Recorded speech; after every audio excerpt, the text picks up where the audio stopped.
Hey everyone, I'm Kay. And I'm Jay. Today, we're diving into one single day in the world of K entertainment, December 9th.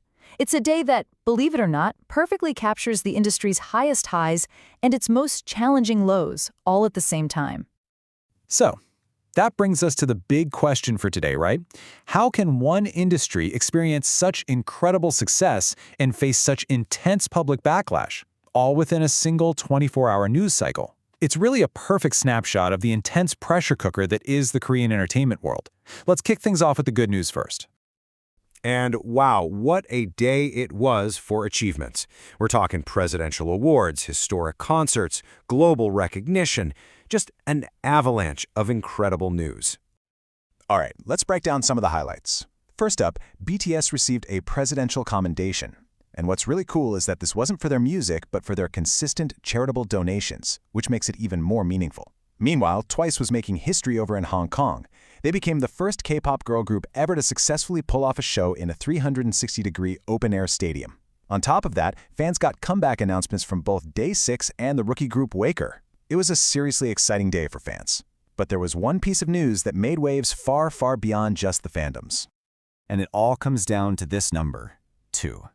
That's because the brand new, just debuted group Catse had their song Gnarly ranked number 2 on the New York Times list of the best songs of the year.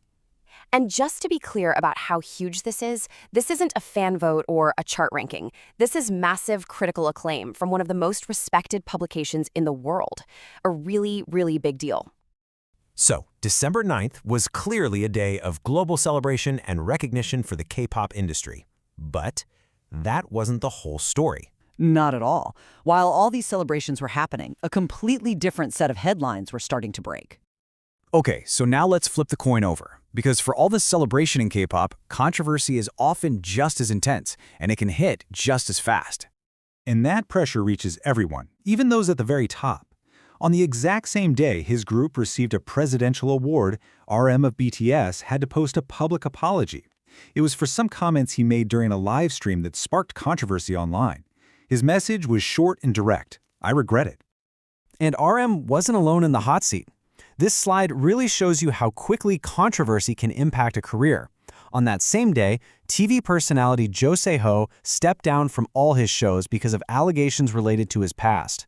In another case, comedian Park Na-rae also announced she was taking a break from her activities while addressing allegations about her private life. The key thing to notice here is that the career halt often comes before all the facts are even sorted out. The public fallout is just that immediate. You know, this dynamic isn't just for K-pop idols or mainstream celebrities. We're seeing the exact same pattern play out in the fast-growing world of online influencers. That's right. They're going through the same cycle of massive public success followed by intense public scrutiny. So, let's start with the bright side again. On December 9th, news broke that the 2025 Global Influencer Expo had wrapped up successfully. This is a huge industry event where top creators and brands get together to celebrate the incredible growth of the creator economy. It's a real symbol of how professional and powerful this space has become. And then there's the shadow. On the very same day, a YouTuber with nearly 2 million subscribers had to post an official apology. Why? Because the financial app they had promoted went bankrupt, and their subscribers lost money. You see the same pattern, right? With huge influence comes huge responsibility.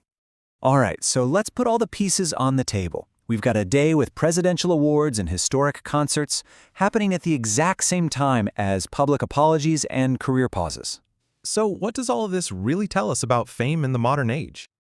It really boils down to that old saying, the brighter the light, the darker the shadow. The global love that these stars and influencers receive, that's the bright light, but it inevitably creates an equally intense shadow of public scrutiny. It's like every single move is put under a microscope.